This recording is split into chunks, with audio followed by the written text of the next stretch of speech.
Ooh, what is that music? Do you hear that, Steve? Not on my end, but it might be on the broadcast. Hey everybody, Dan Schinder here with, Steven Schinder. and we are a father-son podcast vlog thingy talking about Yes. It's called Yesshift and everything Yes related, which is a lot. And today is the 50th anniversary of King Crimson's Larks Tongues and Aspic. Steve, take it. This is huge. Right, and the thing that makes this Yes related is, of course, it was Bill Bruford's first album with King Crimson. Oh yeah, Bill Yeah. from Yes. Yeah, and it was their fifth album, and with Yes, like they had just released their fifth album, Close to the Edge, which was the last one Bill did at the time. So it's interesting how the paths are similar in terms of quantity up to that point, but very much different musically, right?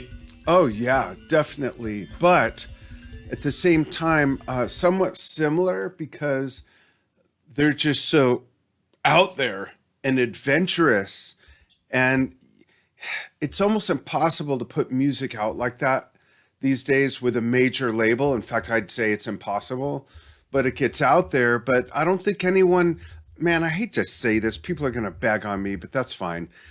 I I feel like this is probably gonna be the same conversation we've had on the show like time and time again, but go on. I just don't think people are that creative anymore. Or let me put it a different way. That's not fair. People don't take these risks anymore because they want their music to sell. So they cater to the Pablometers and other people who just want something more acceptable or more commercial or whatever. And there's still other great stuff out there that falls into this category, but you got to release it yourself, promote it yourself, pay for it yourself, and all of that. And it only gets that far. It does not get on mainstream radio. I remember back in 1979, 80, 81, driving around, and there was a station all the way to the right, K West in Los Angeles, California, that played full sides of Tales from Topographic Oceans. Never will that happen again, other than on Yesshift, possibly. I mean, it just, so that's where I'm coming from. And that's for context, really, more than anything. Right. Like people do take risks, but they'd probably be independent, like not on a popular label. And like people are still creative, but it doesn't feel like the first time people hear something and they're like, oh wow, you can do that. It's more like if people hear something creative today, it's like, oh wow, that's incredible. But also, of course, they'd be able to do that today, what with what we've had in the past and what we're able to do now. So that's kind of how I view it. Yeah, and I think a modern day version of that is Chromatics, the band that you turned me on to. I think they're very much in that vein. There's no one else that sounds like them. There's no one else that's doing what they're doing yet. It's very easy to listen to. I think for almost anybody, whereas Close to the Edge or Larks Tongues would be like for most average music fans that aren't into those independent or individual musicians could not get their heads around it, Right. Like I'm trying to think of other recent examples. I think E And it's hard, Molecule sounded right? very unique, didn't Who? it? Who? E Molecule with Oh Simon yeah, Collins with and Simon Kelly Collins. Armstrong. That's absolutely, yeah. Absolutely. Right. But getting back to this album, I guess we should go through the context of like what was going on around that time, Yeah. 50 years ago. Like, wow, so long ago. I know, Um, it's crazy. yeah. So King Crimson's previous studio album, Islands, had come out December 1971. And following the tour for that album, like I think it was like beginning of April 72, Robert Fripp parted ways with Mel Collins, Boz Burrell, Ian Wallace, and Peter Sinfield. And then the live album Earthbound came out in June of that year. And there was a nice post from the DGM Live website about Larks Tongues 50th anniversary today, so they had some nice info on there that we were able to pull from. Although Robert Fripp and Bill Bruford had discussed working together since Crimson supported Yes earlier in February 1972 in Boston, it wasn't until May that the pair undertook some exploratory jamming at Bruford's house. And there's a quote from Bruford saying, "We went into my music room and Robert said, 'If I played this, what would you play?' Um, and then he says, 'Apparently I must have done the right thing because eventually he suggested that we do some more.' And then Fripp says, 'I hadn't up until that time thought of asking Bill because, as we all know, he had a good gig with Yes. Um, and at this stage, it was by no means certain that King Crimson would be resurrected because, reforming with a new lineup type thing.'" Let's pause there for a moment. Can you imagine if King Crimson had ended there with the, well, whatever we want to call it, breakup, dismissal, parting of ways with those other players, think of all the music that's come from the different lineups since then. Even like Three of a Perfect Pair, completely different lineup. The only other one member is Bruford, of course, from this lineup, but you got Adrian Belew, you got Tony Levin, and the subsequent albums, the albums with 2 drummers, 3 drummers. I mean, I think this album is the way Rick Wakeman says, Yes would not have carried on without 90125. And Oh, I wow. think this album is sort of that. This resurrection paved the way for the next 50 years, if you will. Yeah, I do kind of wonder, like, if they had stopped here, would they still have tried reforming in the 80s, and would Bill have been part of that still? Like, yeah, we can't really know, but it's an interesting, like, what if to think about. Yeah. So that website also said it was while a guest in the Bruford household and sitting in the bath, no less, that the notion of a 2-drum lineup came to Fripp.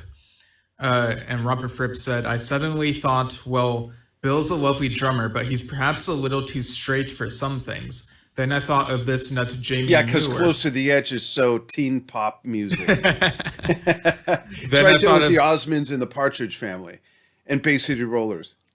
Right. Then I thought of this nut Jamie Muir, whom I just met, and I thought, well, Jamie's a great drummer, but he's not really straight enough for some of the things I'd like him to do. Now, while I was sitting in the bath, I suddenly had this vivid idea to use the 2 of them, and it seemed so right. And And then wow, this, what a combination. Yeah, and then there's this bit about John Wetton. So he had been in a band called Family, and he appeared on their albums Fearless, which came out October 71, and Bandstand, which would come out September 72. So there's this quote from John Wetton saying, "One day the phone rang and Robert said, 'I'm round at Bill Bruford's. He lived around the corner from me in Redcliffe Gardens, and we're discussing the possibility of doing something. Do you want to pop around?' So I did. I remember Bill came to the door with a carrot in his hand. I thought it felt good as soon as we started talking, and so we put the ball in motion. I was actually in the studio with Family working on Bandstand, and Bill had been working with Yes doing Close to the Edge. It wasn't a jam or anything. We just sat and talked about what we wanted to do." You know what? I got What? to interject. Let's mail Bill a carrot and say, here's to Oh 50 my years gosh. of Larks Tongues. Yeah, and the carrot will be all rotted by the time it gets there, and he'll be like, "What the hell is Let's this?" send a purple one. He won't know the difference. Right. And then on July 19th, 1972, is when both Bruford and Wetton broke the news of their decisions to leave Yes and Family. July 22nd, the new lineup, which included Jamie Muir and David Cross as well, made front page news of Melody Maker. The headline was "Yes Man to Join Crimson." And of course, Close to the Edge came out in September 13th that year. Some of Larks Tongues and Aspic, the music piece, was showcased on Beat Club in October. And David Cross recalls being nervous during this recording. Um, and Did you say the why? I think because like The he exposure was, or yeah, the the breadth of sound? exposure, like, and having to like maintain eye contact and not mess up and whatnot. Mm. And then the album itself was recorded January and February 1973 and released March 23rd that year. A week after the album's release, though, Muir left the band saying it's due to an onstage injury, but in fact, he wanted to join a monastery. And other stuff going on at that time. Pink Floyd put out Dark Side of the Moon that month, which we talked about a bit recently. Yeah, a lot of And people might not be familiar with that, but it had some pretty cool music on it yeah. for context. Yeah, and then of course a year later, King Crimson's next album, Starless and Bible Black, would feature mostly the same lineup minus Jamie. So that's kind of where, yeah, that's the context for Larks. Yeah, and I have Um, the album cover up, which I know you'll ask about, but it's interesting to me, and we'll get into the album cover. But the first thing I just want to mention before I go check, I'll have to get up because my dogs are going nuts, and I got to see why. But it's interesting how the imagery on the album cover has nothing to do with the title, and we see that a lot. But this is like, you know what aspic is, Steve? it's like some sort of jelly, right? Yeah, like you might choose aspic instead of pate, for instance. Okay. Yeah. And so looking at the album cover, it's like, huh? But I'll carry on. I'll be right back. It's so crazy. I got to check and just make sure everything's all right. I Okay. want to make sure they're not eating anybody that jumped over the wall, which would be okay with me if they jumped over the wall. But I'll be right back. Right. So looking at live comments, I see Doug Curran says hello from Columbus, Ohio. Hi, Doug. Glad to have you tuning in. So yeah, this album is very monumental, and I'll just read the track list real quick. So on side A, we have Larks Tongues in Aspic Part 1, Book of Saturday, and Exiles. And then side B, we have Easy Money, The Talking Drum, and Larks Tongues in Aspic Part 2. And of course, our personnel, we have Robert Fripp, electric acoustic guitars, Mellotron, Honair, pianette, and devices. John Wetton, bass, vocals, and piano on Exiles. Bill Bruford, of course, drums, timbalas, cowbell, woodblock. And David Cross on violin, viola, mellotron, Honair, pianette, and flute on Exiles. And Jamie Muir on percussion, drums, and in quotes it says all sorts, assorted found items and sundry instruments. Auto harp on Larks Tongues, Part 1. And we also have Richard Palmer James, who did the lyrics. Nick Ryan, sorry, did engineering, and Tantra Designs did the album cover. Oh, okay, you're back, Dad. So I read the track list and the personnel. So I guess we could go into how we got into King Crimson and discovered this album. My trajectory was pretty straightforward. I started exploring King Crimson's discography in 2008 and went through it like through 2009. After listening to Asia and wanting to branch out to other prog bands that were sort of related. So, how did you get into King Crimson, and where did this album fall into that whole thing? It was really following the path of Bill Bruford, having been, I'm a little older than you, so having been Right. an early Yes fan and close to the edge, and then finding out that he left and this and that, it was really sort of like, what would you go do? Like, why would you leave that? And Yeah. the interesting conversation that I thought of earlier today with that is that, Bill says in his book and to us in his interview, he left because it was like, what else do you do after that? But then you listen to this album and you listen to the title track and it all makes sense. Like, okay, yeah. But what's interesting to me is this, and I'll get back to more direct of the answer, but he left yes, because he felt close to the edge was the pinnacle and there was nothing left to do. Yet you listen to the title track of Larks Tongues in Aspic, and it's like, okay, why didn't you think the same thing after that track? Because it is so esoteric and out there. And I hope no one bags on me for this. I hate making comparisons, but sometimes we have to. It reminds me, there's elements that remind me of early Pink Floyd, Adam Hart Mother, the stuff on More, Mm, Umago. There's aspects of that. And it was recorded yeah. with the same technology of the time. So there's some of those reminiscent production qualities or sounds sonically and whatnot. So that's what got me into them. But honestly, I sort of broke away and didn't listen to them for years until Three of a Perfect Pair came out. And then I went and saw that at the Greek Theater in Los Angeles. I'll never forget that night. It was so good. And then the DVD came out. It's one of my favorite concert films. It's great. It really is. And the evolution between those, what, 2 or 3 decades, sorry, I don't have the math in my head right now, is just amazing that they still stayed relevant. They still stayed true to the spirit of King Crimson, even though they modernized. Not a lot of bands go through so many personnel changes and last decades and can still make sense to even their current fans, let alone new fans. Kind of sounds like yes, now that I think about it. But Jethro Tull's a great example. You know, Jethro Tull and Yes are probably the biggest music institutions, if you will. But if you look at King Crimson and the lineup changes and whatnot, same thing, really. So I got into them early and then sort of went on a different path and then came back with Three of a Perfect Pair would have been, I think, 82 or 83, if I remember right. God, it just doesn't seem that long ago. But yeah, that's and now listening back to this album, I'm pointing back there because it's still on my laptop.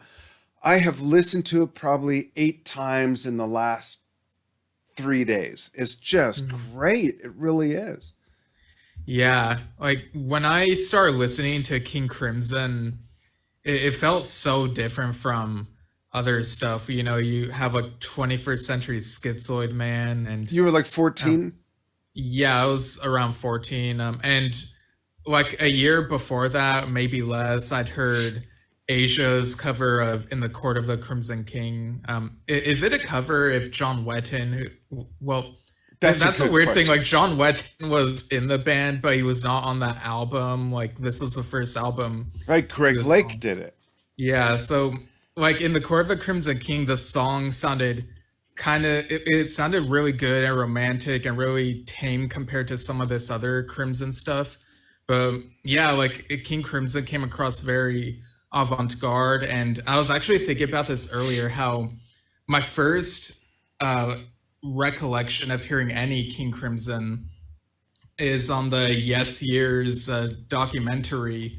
You know, the one I watched on VHS as a kid all the time, and you know they Over and over. And yeah, some and kids watch 101 Dalmatians, like yeah, Steve's brother, but yeah, I watched that too. Yeah, yeah, but but it was yes years for you.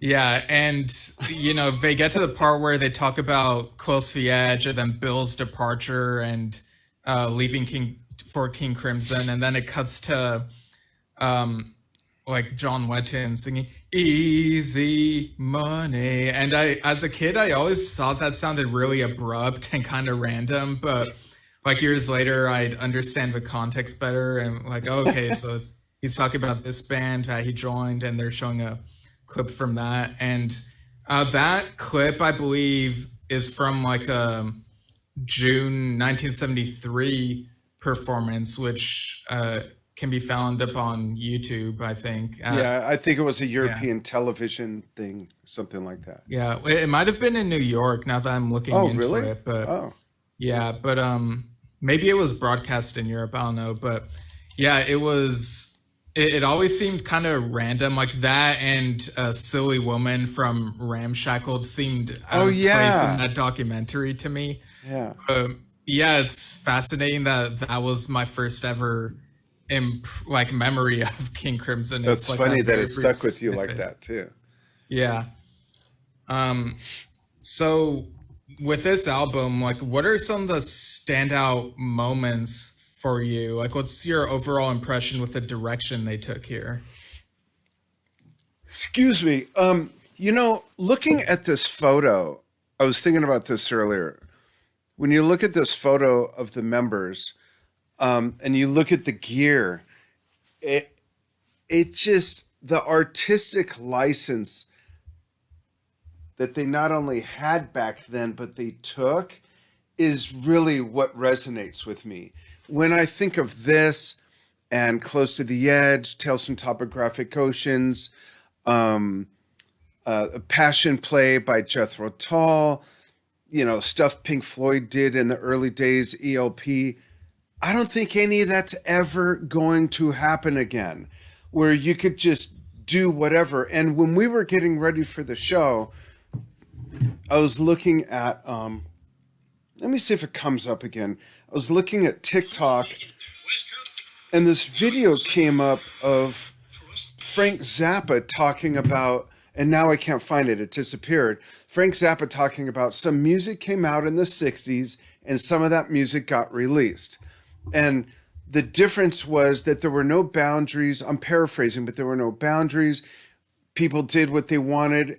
And the music executives were not young, hip people. They were older, fat guys chomping on cigars that said, well, this is what we have. Let's put it out. Let's see what happens.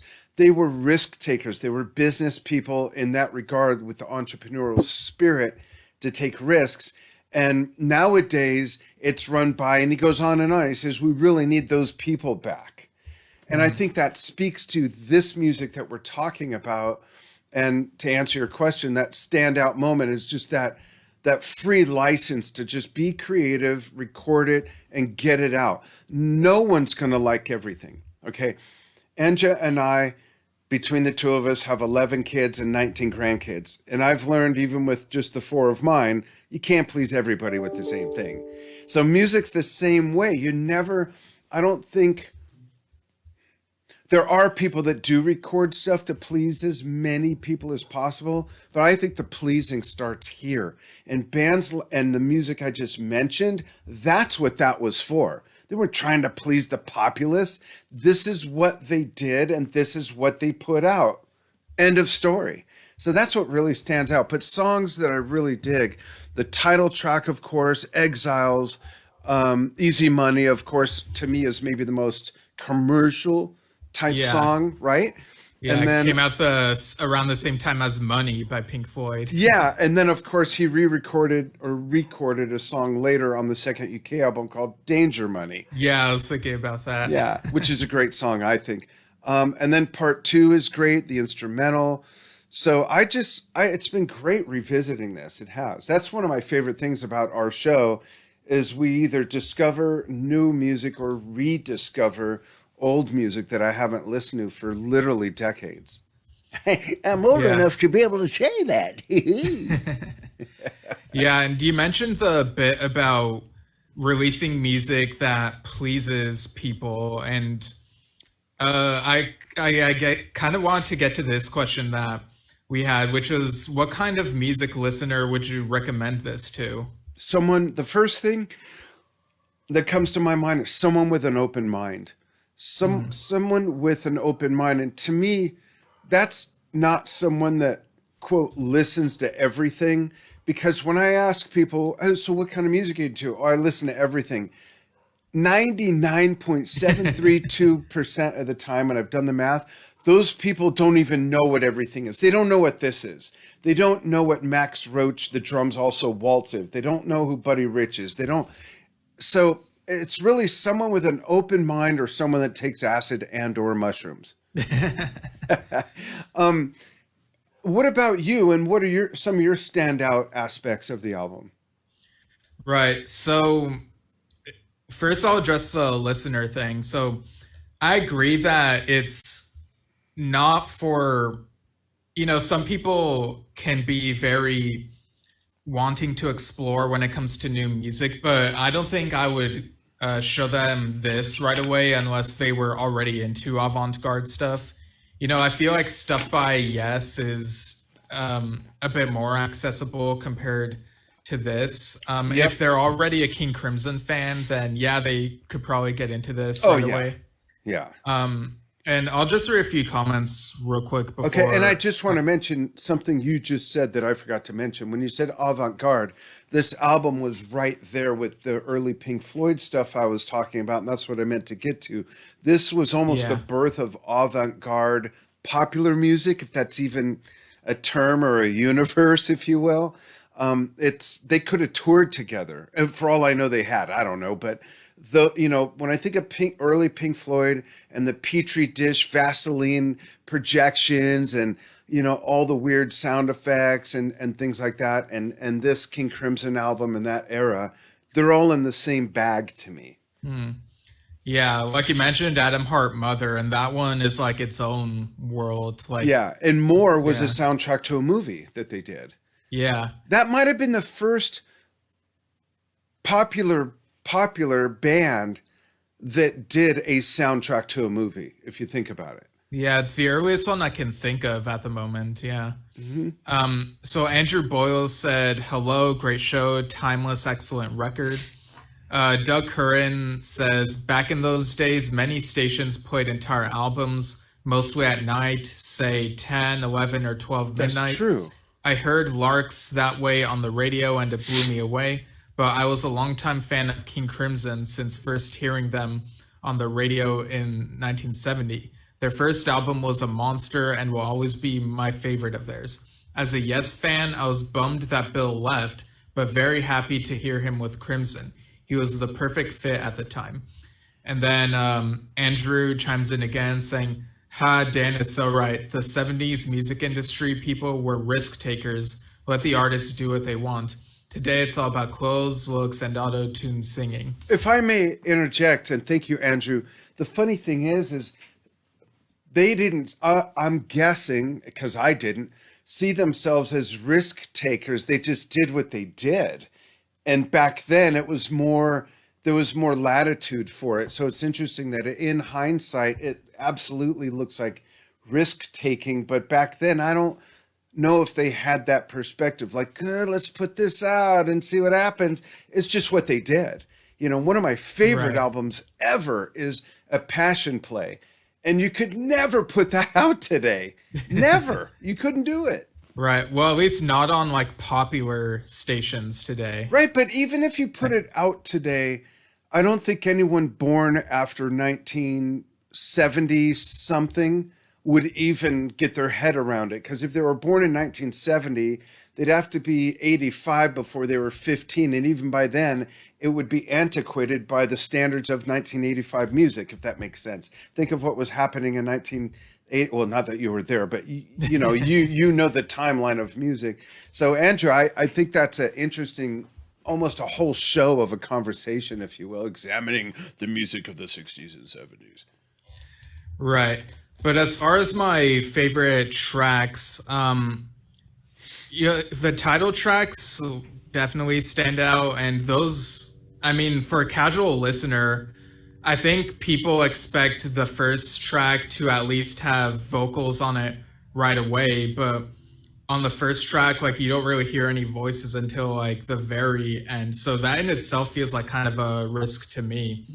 Like, it's onto a Book of Saturday that you get to hear much of Wettin and then Exiles. I think there's like, I miss John Wettin, like his romantic sounding voice in songs like these. It's just I want to mention that what you just said is unusual now, but back then we had Close to the Edge, Tales from Topographic Oceans, we had The Gates of Delirium, we had Passion Play, anything from Dark Side of the Moon. Most of that stuff had long musical build-ups, and then there was the voice.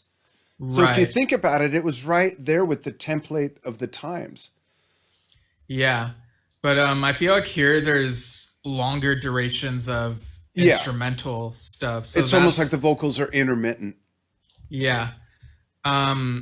And the talking drum, like the beginning of that has kind of this like windy feel that kind of reminds me of South Side of the Sky. So listening to this album, I think in my head, I kind of had in mind that maybe Relayer and Fragile are have some stuff on them that make them feel like the closest Yes music to sounding like King Crimson. Like it's still pretty far away, but I feel like there's elements on both those albums and maybe the Yes song then as well. But yeah, that thought also came to mind. You know what? I want to take a 3-month sabbatical and go to West Africa and jam with the people there during the day, and at night just dive into all this music we're talking about, from the early to late 60s into the mid 70s of Tall and Yes and King Crimson and Pink Floyd, and listen to all of it mixed together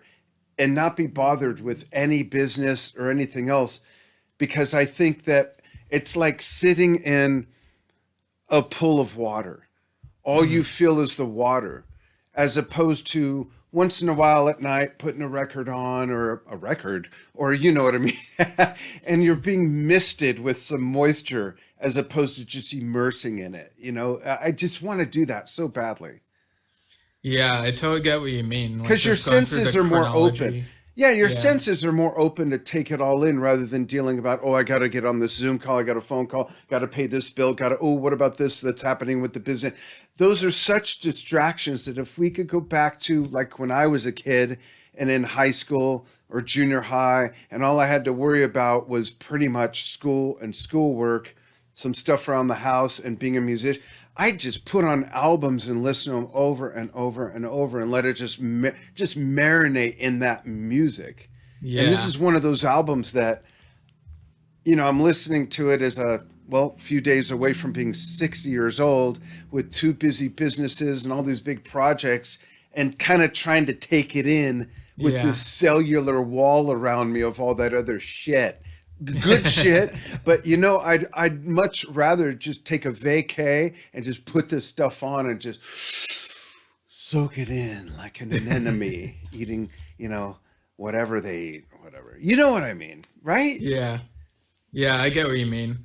And I also appreciate the choice of going with a violinist for this album. It really added some unique textures, and because when you think of a rock band of any kind, the violin isn't the first instrument you think of, is it? Well, it's the second. I'd say drums, violin, electric guitar, electric bass, oboe. Just kidding. No, you're right. So how many other rock bands have had a violinist? UK, so there's a clear tie-in there. Frank Zappa, where Eddie came from. Kansas is probably the first band that commercialized that, right? Right, yeah. I mean, if you think about it, and there's Rush had a feature on Signals with that song, I forgot, but you're right, it was unusual back then. But was it unusual back then? It's more unusual now, but was it back then? Was like, hey, they threw in a violin. Right, because you also had you also had Jethro Tull at the time, and with the band utilizing the flute, and that, like, you don't think about that today, but back then it might have been kind of like, oh yeah, sure, do that. And whatever. Eddie joined Jethro Tull for an album. Yeah. So another question I had was, because this album, Larks Tongues and Aspic, it begins with part 1 and ends with part 2. So, we recently talked about, I think it was on the Promise Ring episode, like the idea of whether a title track should always be like the first track, or if it can be an ending track. And here we kind of have the best of both worlds. Yeah. So, but my question is, could both of these parts have been one epic on one side? And I did the math, and they could fit on one side, but could they have done this, or was it a good idea to split them? No, I never thought of that. Now that you mention it, I say yes, no pun intended. And I'd love to hear an edit of that. Which side would you put it on? Side A or side B? These days, side B, back then, side A. Okay. Yeah. Yeah, because if it's on side B, it's technically the final track. That's true. Yeah, what's with my dogs? Hopefully Enja's home and that's what they're barking at. I don't know. My Yeah, I dogs are don't just I don't going hear nuts. them on my end. So. Okay, good. Right. But yeah, I don't know. I quite like that they bookend the album though, Yeah. because you kind of end on as equally an experimental note as what you begin with. So that's kind of my take on it. Well, didn't was it on the first UK album there's a reprise, but I can't remember if it's last. Let me look that up real quick. And Rush did that on the Signals album as well. What are you guys barking at, baby? Baby. That sounds familiar. And while you do that, Yeah. can I start reading some fan comments? Right. Okay, I don't have that handy, so let's just move on to fan Okay. comments. Yeah, fan comments. Nick Kokoshis, I hope I got that right, Nick, says, I bought Larks Tongues solely because Bruford's name was on the cover, but it was percussionist Jamie Muir that blew my mind. Larks Tongues Part 1 is one of my all-time favorite prog tracks. From the African kalimba to the murmuring voices, it was like nothing else I had ever heard. I love that. In fact, the other night, watch, my dog's gonna freak out. It's okay, baby. I put it on and got my new rain stick, and I could not help myself while that was playing. Exactly what Nick is referring to. This just felt so right to go with that.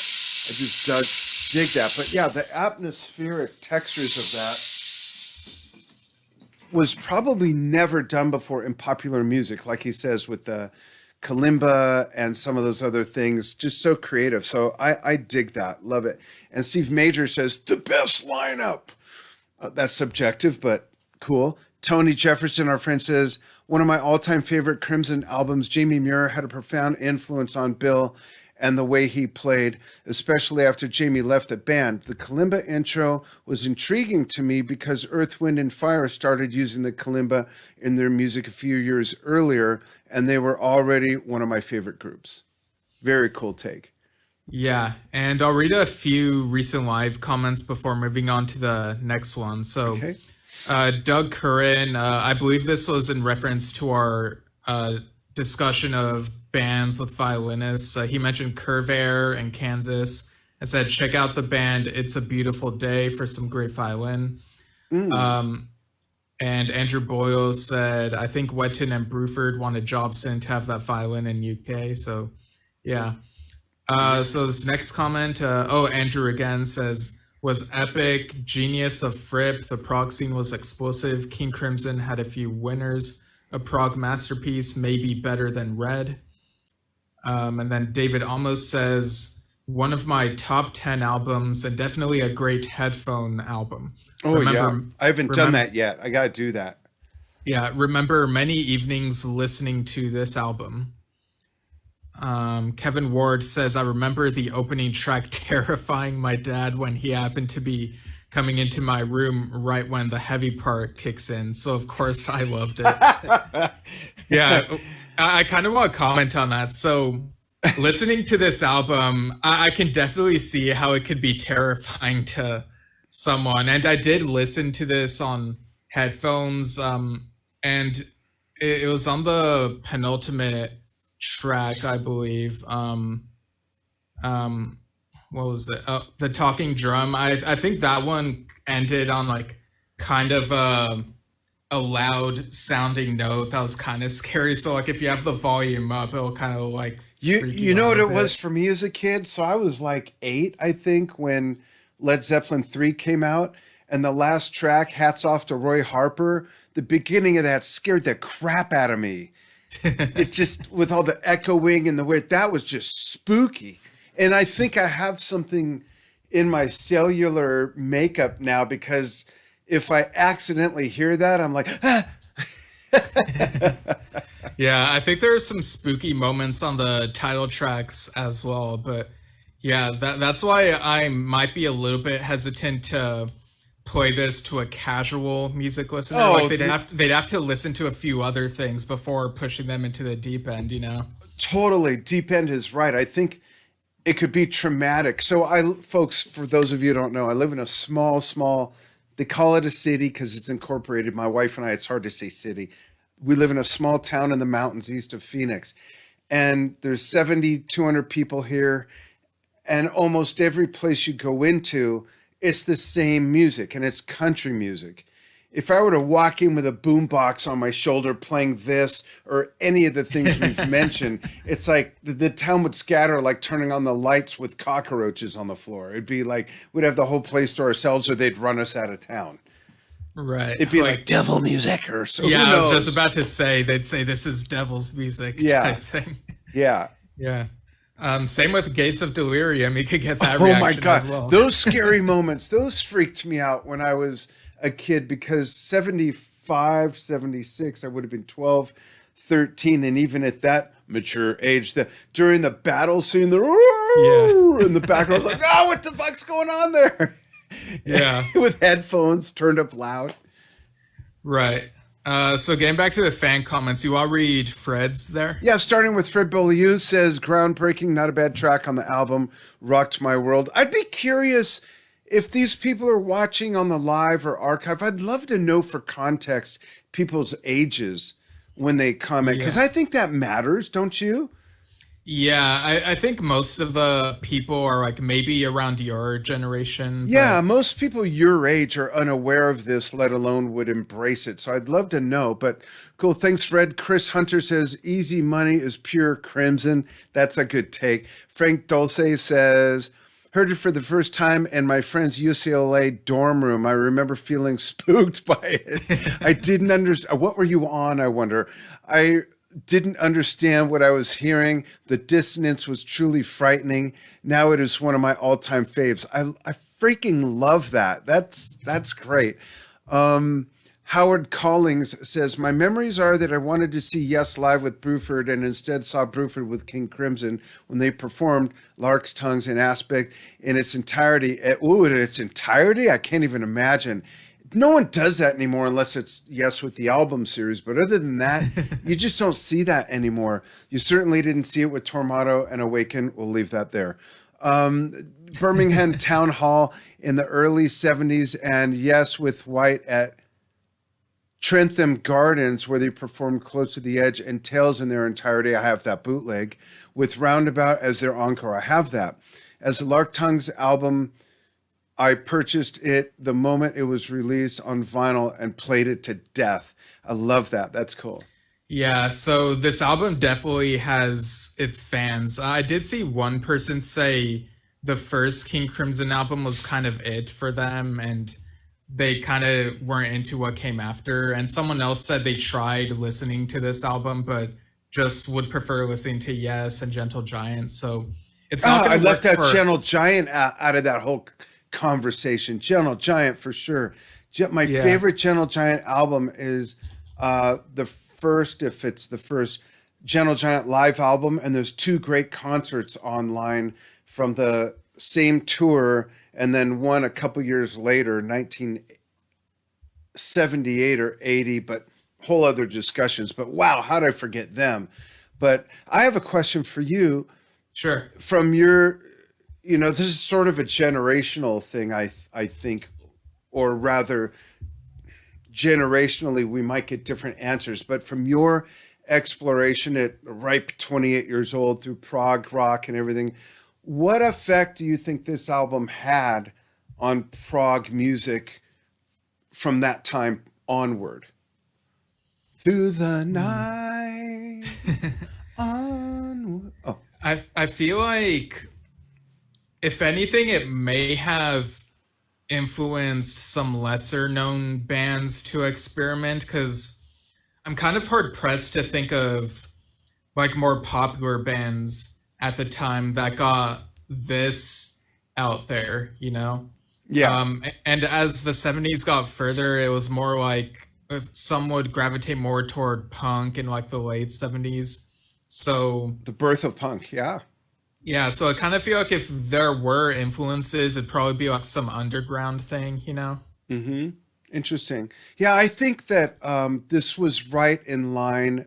I'm sorry, what was the year again? The release? This came out 73? 73. 73.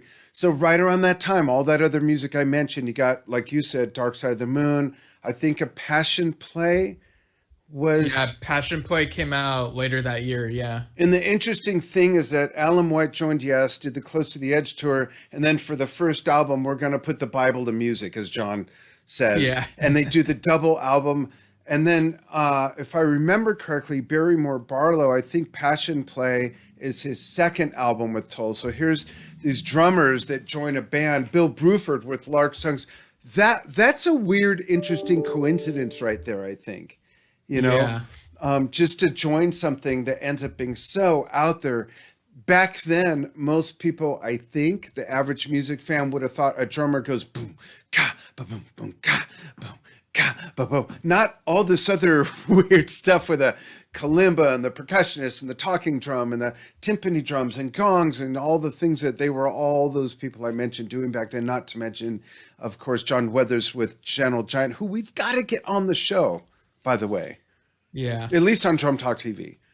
Right, yeah. But this makes me want to go back in time. Like if there's anything that makes me wish, and I say that lightly because I'm very happy with my life, happy with the children I have, including Steve, and my businesses and my wife and the dogs and the cat. You know, you should never have regrets. But if I could be born in another time, it would be to be 15 years younger when this music was being birthed and it was acceptable, and I would love to have been a part of it then. And I'm now, I what year is it, 2023, and I'm Yeah. turning 60, and this is still my favorite kind of music for the most part that I like to Yeah. play, other than Zeppelin and Deep Purple. I'm like way back there. There's very little contemporary music that I'm really, really into or have really, really immersed myself into, let alone really play. I think the most contemporary music I play is Sowing the Seeds of Love album by Tears for Fears. To me is amazing. Anything by Genesis, anything by Rush, anything by Yes in the later years. Other than that, I don't know what the fuck's going on. Seriously. Yeah. In terms of age, I saw that Doug Curran said he's 64. Okay, Uh, cool. yeah, Adam Parrish says, "Hi guys, hope you are well." Thanks, Adam, for chiming in. Yeah, Adam. Yeah, did you have anything else you want to say about the cover art for Larks, Tongues, and Aspic? You know- I kind of had a comment, but Yeah, let's bring it up. Good question. I'll say it's beautifully simplistic, and if I may, I'm a big fan of the smiling sun. yeah, it's- he's showing his smiling sun tattoo on his Yeah, shoulder for those right listening now. on audio, and I actually designed that myself. I was 42 or 44 when I got that, and I thought, what could I get that when I'm 85, I wouldn't go, what the fuck was I thinking? And I thought, I'm a happy, positive person, and I've always, since I was a little kid, been enamored with the smiling sun symbol. So when I saw this album cover, it literally resonated with me. But it's simplistic, has nothing to do with the title track. Yeah, What do you think? yeah, the cover art with the sun like automatically makes me think of medieval times because Monty Python and the Holy Grail And King Arthur's with- shirt, yeah. Yeah, and like all the like sun imagery and the way it's drawn on those types of things always reminds me of you because like you're very much into that. So I Thanks. guess in a way, this album cover is kind of the most nostalgic feeling because it reminds me of when I was a kid and seeing that imagery Interesting. type thing. So yeah. Yeah, the smiling sun struck me the first time when I was a little kid, like 4, 5, 6, at Fallbrook Square, the west end of the San Fernando Valley, part of Los Angeles, folks. There was a Montgomery Ward, and when you came up the stairs, the escalator, there was a beautiful relief mosaic thing, and it had a big smiling sun. And I always just thought that was so ethereal and magical, and it really stuck with me. But the other thing you mentioned with the sun and the moon, I just mentioned it, Tears for Fears, Sowing the Seeds of Love, that album, the second to last track, the big climax, the sun and the moon, the wind and the rain. Just love it. There's just something about that. And you know what? I think it's because it's part of our organic DNA. We all see the sun every day. We all see the moon, not every night, but when it's out, hopefully, and there's no clouds. There's something about that that's part of our everyday environment, you know? Yeah, and that's why Teletubbies with the baby smiling sun was so popular. But what is with with the pretzel puzzle of the title of the album being so removed from the album cover or vice versa? What do you make of that, and what's your opinion of that? How representative should the packaging be of what's inside? And as an author who writes novels, same thing. Well, the cover should definitely reflect the feel of the thing. I think so. This Yeah, does not. yeah, like I feel like I'm kind of midway, but I'm like on the fence because I'm so used to this being associated with this album that's kind of like what it is. But I do think the imagery could have gone more surreal and Like, sort of would you have put Larks Tongues in Aspic yes. on the like on a fancy table, someone dipping a cracker in it or a biscuit, like spreading like Yeah. otherwise I could imagine a nice painting of that with like swirls and stuff. yeah. So here's another question. Is this cover representing something we're completely overlooking, like a lyrical passage or a specific lyric in one of the songs? I just thought of that. Because sometimes people will do that, where the cover is just mentioning a certain song, not necessarily the cover song Right. or a lyrical passage. Like Relayer comes from the album before. Right. Relayer. Yeah, I haven't looked up anything regarding like the decision for the album cover, so I'm kind of ignorant of that. Whereas with Yes, it's like I know that like the back of my hand, but Yeah. it's an interesting choice to say the least. Yeah. So where do you think this fits, like within, or like how do you perceive this, like when you look at Bill Bruford's overall music journey? Oh, wow. That's a great question. So I'm going to answer it in a few ways. I think it's monumental for three things. It's monumental for Bill Bruford's journey, huge pivot. It's monumental for prog rock, and it's monumental for King Crimson. Even if you prefer the latter King Crimson, like I love Three of a Perfect Pair. That, like I said, that DVD, that concert film is one of my absolute favorites. And that's years after this. This is a huge, huge flag in the sand for prog rock, Bill Bruford, Robert Fripp, and King Crimson as a whole, I think. Yeah. And avant-garde, if we could throw that in, as a separate genre as well. Yeah, it definitely allowed him to branch out because with Yes, he felt like he'd done everything he could with that band. He wanted to try something different and not be boxed necessarily. Yeah, and again, that boggles my mind that it would go to this and he'd say, okay, this is just the beginning. What? Right. Like, to see beyond this is just mind-boggling. Yeah, and it does feel like what you would get in an improvisational jam, and Bill's a jazz guy, so this got him closer to being more of a jazz musician. Yeah, it fits his musical sensibilities, absolutely. Right. Yeah. But speaking of Bill, there's also a recent headline over on BBC.com. So it's Young Drummer Award winner from Colchester, surprised by hero. I'll just read this real quick. It's very brief. And then drop the link in for folks who haven't seen it. Yeah. The 15-year-old winner of a Young Drummer Award was left shocked and speechless when he received a surprise call from his idol. BBC Essex secretly arranged for Tyler Baker from Colchester to have a video chat with 1970s prog rock star Bill Bruford, who played with Yes, King Crimson, and UK, among others. He congratulated the teenager for winning the Mike Dolbear Young Drummer of the Year competition in February. And there was like this video, which I mean, if I were that kid, like I probably would have reacted similar. Oh With yeah, that much kid surprise. lost his mind. Yeah, what do you think of that whole thing? I think it's great that Bill is that kind of man to do that.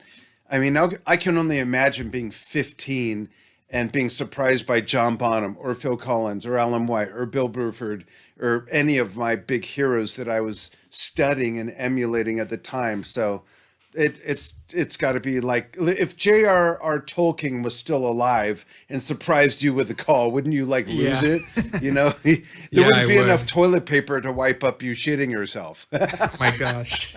Sorry, folks. Yeah, and I like that Bill Bruford's YouTube channel is still curating stuff. Like recently there was Presto Vivance? Yeah. Yeah, Oh, I love and- that song. Yeah. and Reprise by UK. And that's this the is, piece I was referring to earlier. Yeah. Yeah, I figured. And this is a Paris 2006 recording. And tomorrow they're also posting ABWH's performance of And You and I in that video, an evening of Yes Music Plus. So Also, and on the topic of UK, if I may say, the next song I'm teaching my 16-year-old drum student is Nevermore from the first wow. UK album. Yeah, that's very adventurous, especially with that off time. Dun, dun, dun, dun, dun, dun, dun, dun, dun, dun, dun, dun, bum, bum, bum, bum. I love that. I love that instrumental part. It's a beautiful song that starts out so romantic. The trill of Bill on the Paiste cymbals, they have such a signature shimmer to them, and that just the way that song just develops is just amazing. So we're gonna dive deep on that. yeah, that's really cool. So, and this is kind of a tangent, but like before we close out, and we could make a further comment on this album before we close out if you think of anything. But the other day, you were talking about how you had a couple of thoughts about Yes's Talk album because it was its 29th anniversary recently, and we'll do a deep dive on it for its 30th next year. But did you want to go ahead and share the thoughts that kind of came to mind? Yeah, thank you. Let's do a little hint on that. So our friend and fan and friend Douglas Reed private messaged me with something, you know, about the album, and he mentioned that the album didn't get a lot of radio play and wasn't really commercially recognized. So when I thought back to the tracks, I thought there's some commercial stuff on there. Walls is certainly the most commercial. And when I think Yeah. back, I really agree with Douglas that that album was gravely overlooked. It also made history. As far as I know, it is the very first album that was 100% recorded to hard disk, number one. Trevor Rabin has cited the fact that he went through a lot of Valium prescriptions because of the process. And number three, when I saw them at the Greek Theater, I think it was also the first concert where they experimented with it's going to be simulcasted on the local radio station, in that case at the time, KLOS in Los Angeles, where if you went to the concert, you could put on headphones and hear it. What the F word is that all about? If you're at the concert, why would you do that? As crappy as I thought Alan White's drums sounded, not his playing, but his drums sounded, and I had good seats, like cardboard boxes. I still want to be hit with the wind of sound of the live performance, not put in a radio transmission of the earbuds. So that's something we'll dive in deeper. We'll celebrate that album. We'll talk about the album cover, the lineup, the process. We'll dissect the songs, the sounds, and all of that. But I think that album deserves exactly what Douglas said it's missing, and that's to not be overlooked and bring it into conversation. Yeah, and like the album, like even though the production like sounds very of its time, like it's inside a computer, I still think out of the Yes West stuff, it has my favorite songwriting from that lineup. So, you know. I agree. Absolutely. It's also got a bigger, fatter sound that they tried to get on Big Generator, but somehow it was still squashed in a box, if you will. Whereas this is like they opened the doors for you to, okay, big generator, you're at the arena, but listening from the foyer through the doors. Whereas talk is they open the doors and let you into the arena. And there's this big, fat, pristine sound. It's great. Right, yeah. So, you have anything else to say about Larks, Tongues, and Aspic before we close out? No, because I'm speechless from it. How Okay. about you? Yeah, again, it's very, it's not for the super casual listener. It's like if you really want to open your mind and listen to something that's very experimental. And I think it was a good addition to the King Crimson discography. Catalog, yeah. Yeah, and just what that lineup put out, like it was definitely a feat. Yeah, if Bruce Springsteen's your favorite artist, this might not be for you. And you're probably not even watching the show or listening. So there you go. And speaking of listening, you can follow us on anchor.com. I'm sorry, anchor.fm/Yesshift.